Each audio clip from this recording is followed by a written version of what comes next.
రాజసూయ యాగం చేయటానికి తగిన సామగ్రిని సిద్ధం చేసుకోసాగాడు. సహదేవుణ్ణి మంత్రులను పిలిచి ఇలా ఆజ్ఞాపించాడు. రాజసూయ యాగం కోసం ముందుగా బ్రాహ్మణులు ఏమి చెబుతారో అలా చేయండి. యాగానికి కావలసిన సామగ్రి, ఉపకరణాలు, మంగళద్రవ్యాలు సిద్ధం చేయండి. అలాగే దౌమ్య మహర్షి చెప్పినట్లుగా యజ్ఞానికి కావలసిన వస్తువులను కూడా సిద్ధం చేయండి. లభించినవి లభించినట్లుగా మీ సేవకులను వినియోగించి సిద్ధం చేయండి. ఇంద్రసేనుడు, విశోకుడు, అర్జున సారథి అయినటువంటి పురుడు మొదలైన వారు అన్నం మొదలైన పదార్థాలు ఏర్పాటు చేసేలాగా చూడండి. బ్రాహ్మణులు ఏమి తినాలని ఇష్టపడతారో వాటన్నిటినీ ఏర్పాటు చేయండి. వారి మనసుకు సంతోషం కలిగించండి అన్నాడు. ఆ మాటలు ఇంకా పూర్తి కాలేదు. వెంటనే సహదేవుడు, మహారాజా, ఆ ఏర్పాట్లన్నీ అయిపోయాయి, ఎప్పుడో చేసేసాం మేము, అంతా సిద్ధంగా ఉంది. అసలు నువ్వు దీన్నేది పట్టించుకోవద్దు. ఎందుకు పట్టించుకుంటున్నావు? యజ్ఞానికి కావలసిన పదార్థాలు ఏమిటి, ఇస్తరాకులు ఏమిటి, ఇదంతా ఎందుకు చెప్తున్నావు? నువ్వు మహారాజా అయిన వాడి, నువ్వు ఇవన్నీ చెప్పకూడదు. మేము ఉండేది ఎందుకు? మేము చేస్తాం కదా. ఎన్ని ఇస్తరాకులు వేశారు, ఎన్ని లోటాలు, బంగారు లోటాలు పెట్టారు, ఇవంతా ఎందుకు? ఏ ఏ రూములో ఎవరెవరికి అన్నీ మేము చూసుకున్నాం.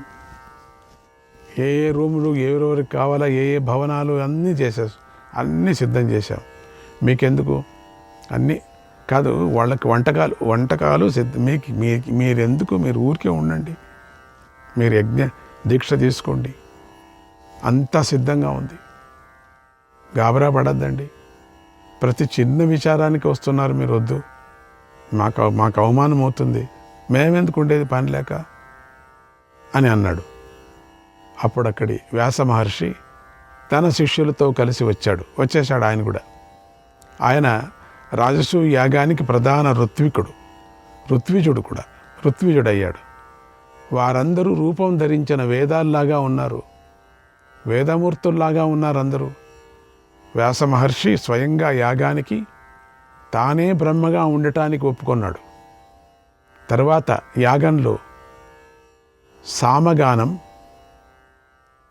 సుసామగానం కోసమని ధనంజయ గోత్రీయులైనటువంటి బ్రాహ్మణులు నియమించబడ్డారు. యాజ్ఞవల్క్యుడు అధర్యువు అయ్యాడు. వసువు కుమారుడైనటువంటి పైలుడు దౌమ్యుడితో కలిసి హోత అయ్యాడు. వీరి పుత్రులు, శిష్యులు, మిగిలిన వేదాంగవేత్తలందరూ యాగంలో ప్రధానమైన ఋత్వికులయ్యారు. అందరూ పుణ్యావాచనం చేసి శాస్త్రవిధి ప్రకారంగా యజ్ఞాలను పవిత్రం చేశారు. యజ్ఞశాల అంతా పవిత్రం చేయాలి కదా, యజ్ఞశాలను పవిత్రం చేశాడు. అంతా చేశారు. యజ్ఞం చేయటానికి అనుకూలం చేశారు. శిల్పులందరూ రాజుగారి ఆజ్ఞానుసారంగా రాజ్యంలో దేవమందిరాల వంటి మందిరాలను నిర్మించారు. కృతకమైనటువంటివన్నీ కూడా దేవదేవ మందిరాలు. అవి విశాలంగా ఉన్నాయి, సుగంధ పరిమళాలతో నిండి ఉన్నాయి. ధర్మరాజు ఏర్పాట్లన్నీ చూసుకొని అందరి దగ్గర వెళ్ళేది, శిల్పుల దగ్గర, ఈ స్తంభం ఇట్లా పెట్టు, నువ్వు ఎందుకయ్యా వచ్చావు ఇక్కడికేం తీసుకుపోవటం, మళ్ళీ లేచి రావటం, ఈ తోరణం ఇట్లా కట్టు ఉన్నది. అయ్యా మహానుభావ, నువ్వు రావద్దు, నువ్వు వెళ్ళయ్యా, నువ్వు వస్తే మాకు తోరణం కట్టడానికి అయ్యలేదు, మళ్ళీ తీసుకుపోయి కూర్చోబెట్టడం.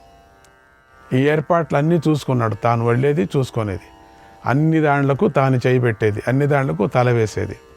తట్టుకోలేక భీముడు ఎత్తకపోతా నిన్ను ఇంకా రావద్దు నువ్వు అన్నాడు. అంటే అంత తృప్తిగా ఉండేవారు. అందరూ తృప్తి చెంది వెంటనే సహదేవుణ్ణి పిలిపించి, సహదేవా, రాజులను ఆహ్వానించటానికే సమర్థులైన దూతలను పంపు అని ఆజ్ఞాపించాడు. నేను అప్పుడే చేసేసాను, దాన్ని చెప్పాల్సిన పని లేదు. ఏంట్రయ్యా, నేనేది చెప్పాల్సిన పని లేదా? అసలు అన్నీ మీరే చేసేస్తున్నారు. అన్నీ చేసేసాం. నువ్వు మహారాజు కదా, మంచి మహారాజు కూర్చోబెడుతున్నారు ఎప్పుడు నన్నే మీరు. నేను కూడా చేస్తాను. సహదేవుడు ఆ మాటలు విని వెంటనే దూతన్నంతా మళ్ళీ పిలిపించాడు. ధర్మరాజు వారితో దూతల్లారా ఆయన ఎదురు చెప్తున్నారు, మీరే చెప్పండి, ఇంక నేనేం చేస్తే నేను చెప్పాను, ఆయన మీరే చెప్పండి. దూతల్లారా, మీరు ఆయా దేశాలకు వెళ్ళి అక్కడి రాజులను యాగానికి ఆహ్వానించండి. అప్పుడే వెళ్ళారు స్వామి, మేము కూడా వెళ్ళమంటారా? వెళ్ళారా? ఓ అయితే సరే. బ్రాహ్మణులు, ధనవంతులు అందరినీ కూడా పిలవండి. పిలిచేశాము స్వామి అప్పుడే అని ఆజ్ఞాపించాడు. ఏమిటి ఆజ్ఞ చేసేది, నేను అంతా అయిపోయింది. ఇదే మాటను సహదేవుడు కూడా వారితో అన్నాడు. అయ్యో ఎన్ని మాటలు చెప్పేది, ఆ పని దూతలు చక్కగా చేశారు, అందరినీ ఎంతో ఆదరంతో పిలిచారు, అయిపోయింది అది ఆ పని. ఏదైనా ఇంకేదైనా కొత్త పని చెప్పు. కొత్తది ఏది ఎత్తుకొని చెప్పినా అయిపోయిందంటారా మీరు? చాలామందిని తమ వెంట తీసుకొని వచ్చారు, అప్పుడే వచ్చేశారు కూడా, చూడండి వచ్చారు. నేను ఇంకా ఇప్పుడు ఆజ్ఞ ఇస్తున్నా, అప్పుడే వచ్చేసారా వీళ్ళు? ఓ వచ్చేశారు. తమ యాగంతో సంబంధం గల వారిని అందరినీ తీసుకొని వచ్చేశారు. కాదు ఇప్పుడే నేను చెప్తున్నారు, నువ్వు ఇప్పుడు చెప్తున్నావు, 3 రోజుల కిందట చెప్పింటే బాగుండు, అందుకనే వచ్చేశారు ఇప్పుడే. ఏ ఒక్కరిని మర్చిపోలేదు, అందరినీ. వాళ్ళని పిలిచారా? పిలిచాం. వీళ్ళని పిలిచారా? పిలిచాం. వాళ్ళని పిలిచారా? వాళ్ళు అప్పుడే వచ్చారు. వీళ్ళని పిలిచారా? వాళ్ళు 3 రోజులైంది వచ్చి ఇక్కడే పడుకున్నారు. యాగమంటపం అంతా ఋత్వికలతో నిండి కళకళలాడుతోంది. వాళ్ళు వచ్చారా? వచ్చారు, చూడు అక్కడ తిరుగుతున్నారు చూడండి, వాళ్ళే మీకు వచ్చి నమస్కారం చేశారు కదా, మీరు చూడలేదు. అవునా? వచ్చారా? వీళ్ళు ఎప్పుడు వచ్చారు? వాళ్ళు ఎప్పుడు వచ్చారు? వాళ్ళు నిన్న వచ్చారు, వాళ్ళు మొన్న వచ్చారు, నేను క్యూలో నిల్చొని నమస్కారం చేశారు కదా, మళ్ళీ ఇంకేమిటి అడుగుతారు మీరు? అవునా? అందరూ వచ్చేసారా? మంచి సమయం చూసి యుధిష్ఠిరుడికి యజ్ఞ దీక్ష ఇచ్చారు. నువ్వు దీక్ష ఒకటి మాత్రం తీసుకుంటే చాలు, మిగతాదంతా మేము చూసుకుంటాం. దీక్ష తీసుకొని దోమిడి ఏం చెప్తారో, ఎక్కడ కూర్చోంటే అక్కడ కూర్చో, ఎక్కడ లేవంటే అక్కడ, ఇంత మాత్రమే నువ్వు పెట్టుకో, మిగతాదంతా మేము చూసుకుంటాం. ధర్మరాజు వేల కొద్ది బ్రాహ్మణులతో కలిసి ప్రధాన యజ్ఞశాలలోకి అడుగుపెట్టాడు. అది వైభోగం కళ్ళు మూసుకుంటే తెలుస్తుంది. ఆ వైభవం అసలు మనం అనుకుంటే మనకు ఉండే దరిద్రం పోతుంది. ఆ యజ్ఞం మనం చూసినంతగా ఉంటుందన్నమాట. అంత అద్భుతమైనటువంటి యజ్ఞం. మన చిన్న చిన్న యజ్ఞాలకే తోరణాలు కడితే మనం 4-5 ఒక 10-12 కుండాలు వేసుకుంటే అతిరుద్ర యజ్ఞమే భయంకరంగా ఆనందంగా ఉంటుంది, కైలాసం దిగి వచ్చినట్టుగా. ఇంకా అది ఎట్లా ఉంటుందండి చెప్పండి? రాజసూయ యాగం అంటే. ఆ సమయంలో ఆయన వెంట తన 4 సోదరులు ఉన్నారు. అడిగాడు, వాడు నకులుడు ఉన్నాడా? ఇక్కడే ఉన్నాను. సాదే ఇక్కడే పక్కలో ఉన్నా. ఓ అందరూ ఉన్నారా? అసలు నువ్వు ఆ దోముడు మంత్రాలు చెప్తున్నాడే, ఆ మంత్రాలు నువ్వు చెప్పు. జ్ఞాతులంతా ఉన్నారా? ఉన్నారు, వెనకలు ఉన్నారు. మిత్రులు ఉన్నారా? అదో ముందు తట్టే పోతున్నారు. మంత్రులు ఉన్నారా? ఇగో నీ పక్కలో ఉన్నారు. ఇతర రాజులు ఉన్నారా? వెనకలో వస్తున్నారు. అప్పుడు ధర్మరాజు రూపు దాల్చిన ధర్మదేవతలాగా ఉన్నాడు. ధర్మదేవతనే ఆయన. అసలు ఎప్పుడూ మాట్లాడేవాడే కాదు. ఇప్పుడు ఎందుకో ఈ యజ్ఞానికి ఏదో తాపత్రయపడుతున్నాడు. ఎందుకంటే మొదటి నుంచి యజ్ఞం యజ్ఞం యజ్ఞం యజ్ఞం. తన తండ్రిని బ్రహ్మలోకానికి పంపించాలి కదా, అందుకని ఆ యజ్ఞం ఒకటే. ఇంకా ఏది అస్సలు తిక్కబట్టినట్టుంది అంతే. అదంతా సరిపోయింది ఇప్పుడు. అందుకని ఏది లోపం కాకూడదు కదా అంతా. ఏది కృష్ణుడు వచ్చాడా? అయ్యో కృష్ణుడు వచ్చి 5 రోజులైంది, నీతోనే ఉన్నాడు కదా అని. అవునవును అవును అంతా వచ్చా. వాసుదేవా నమస్కారం అయిందప్ప, వెళదాం లోపలికి. అక్కడికి వేరు దేశాల నుండి ఎంతోమంది బ్రాహ్మణులు వచ్చారు. వారు వేదాంగాలతో నిష్ణాతులైన వారు తమ ఆత్మీయులతో కలిసి వచ్చారు. వారి కోసం ధర్మరాజు వేరు ఇండ్లను నిర్మింపజేశాడు. అవి సకల సౌకర్యాలతో నిండి ఉన్నాయి. వాళ్ళంతా ఎప్పుడో చేశారు, ధర్మరాజు ఏం చేయలేదు, అందరూ మిగతా వాళ్ళు చేశారు. ఇక్కడ చెప్పుకుంటున్నాం ధర్మరాజు చేశాడని, అంటే వాళ్ళంతా చేస్తే ధర్మరాజు చేసినట్టే కదా. శిల్పులు ముందు చూపుతో అన్ని రకాల వాతావరణాలకు తట్టుకునేలాగా వాటిని నిర్మించారు. శిల్పులు అవి చూస్తే ఇంకా కొన్ని వేల సంవత్సరాలు ఉండిపోతుందేమో ఆ మంటపం, అట్లా అయిపోయింది వాళ్ళకి. అట్లా చేశారు. బ్రాహ్మణులందరూ ధర్మరాజు చేత సత్కరించబడ్డారు. మొదటి సత్కారం ఒకటే అవుతుంది. అది ప్రారంభం వస్తూనే ఒక సత్కారం అవుతుంది. వస్తూనే దక్షిణులు ఇవ్వటం అవంతా ఒక సత్కారం. తర్వాత యజ్ఞం అయిన తర్వాత సత్కారం అది వేరే ఉంటుంది. మధ్యలో అప్పుడప్పుడు వేరే యజ్ఞాలు అయినప్పుడంతా సత్కారాలు అప్పుడప్పుడు ఉంటాయి. అవంతా మనం చూస్తున్నాం అంతే, ఇంకేంలే. అక్కడ పౌరాణికులు వినోదభరితమైన కథలు చెబుతున్నారు. ఒకచోట కథలు నడుస్తున్నాయి, ఒకచోట నర్తకులు నర్తనం చేస్తున్నారు. తమ కళలతో అందరినీ ఆనందింపజేస్తున్నారు. అందరూ భోజనాలు చేస్తూ ఆనందంగా కొంతమంది మాట్లాడుతున్నారు, కొంతమంది మాట్లాడుకుంటూ భోజనాలు చేస్తున్నారు. ఎంతోమంది మహాత్ములు సంతోషిస్తున్న కోలాహలం అక్కడ వినిపించింది.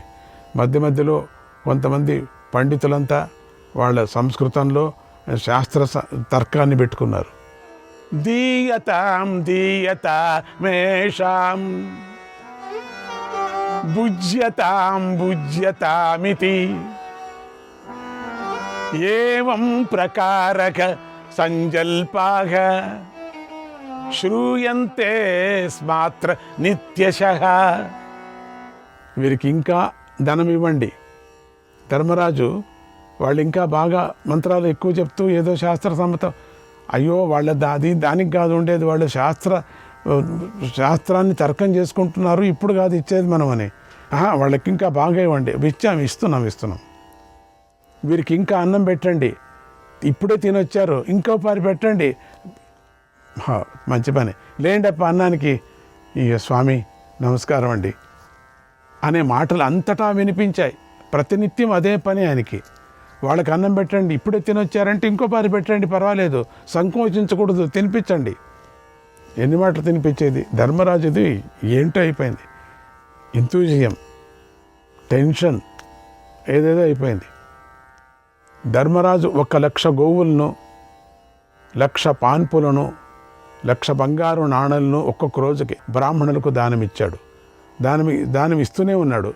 వాళ్ళు తీసుకొని చాలంటున్నారు. స్వర్గంలో ఇంద్రుడు యజ్ఞం చేసినట్లుగా భూమిపై ధర్మరాజు యొక్క యజ్ఞం ప్రారంభమైపోయింది. తర్వాత ధర్మరాజు ద్రోణుణ్ణి, ధృతరాష్ట్రుణ్ణి, భీష్ముణ్ణి, విదురుణ్ణి, కృపుణ్ణి, దుర్యోధుణ్ణి, అతడి సోదరులను, ఇంకా తనపై ప్రేమ గల వారిని ఆహ్వానించమని నకులుని హస్తినాపురానికి పంపించాడు.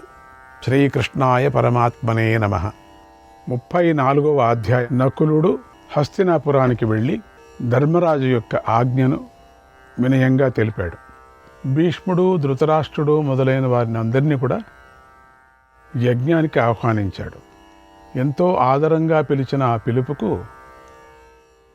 ఆచార్యులందరూ సంతోషించారు. విప్రులతో కలిసి బయలుదేరారు.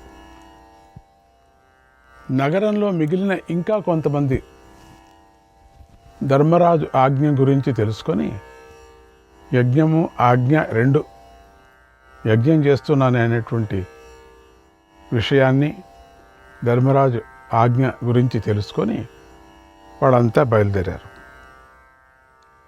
ఎంతోమంది క్షత్రియులు విలువైనటువంటి కానుకలు తీసుకొని అన్ని దిక్కుల నుండి బయలుదేరి యజ్ఞానికి వచ్చారు.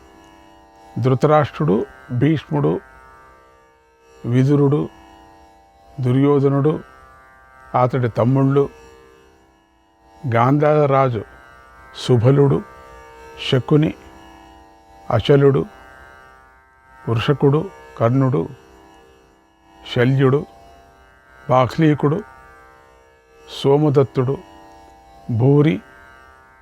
భూరిశ్రవసుడు, శలుడు, అశ్వత్థామ, కృపాచార్యుడు, ద్రోణాచార్యుడు, జయద్రథుడు పుత్రులతో కలిసి ద్రుపదుడు, శాల్వుడు, ప్రాగ్జ్యోతి పురాన్ని పాలించేటువంటి రాజైన భగదత్తుడు, అతడితో కలిసి సముద్ర తీరవాసులు, మ్లేచ్ఛ జాతీయులు, పర్వత ప్రాంతాలను పాలించే రాజులు, బృహద్బలుడు, పౌండ్రక, వాసుదేవుడు, వంగరాజు, కళింగరాజు, ఆకర్షణుడు, కుంతల, మాలవ, ఆంధ్ర, ద్రావిడ, సింహళ దేశపు రాజులు, కాశ్మీర రాజు, కుంతీభోజుడు, గౌరవవాహనుడు, బాహ్లీకుడు, శూరులైన రాజులు, మహాబలుడు, మాబులేలుడు, నానా జనపద శాసన రాజులు,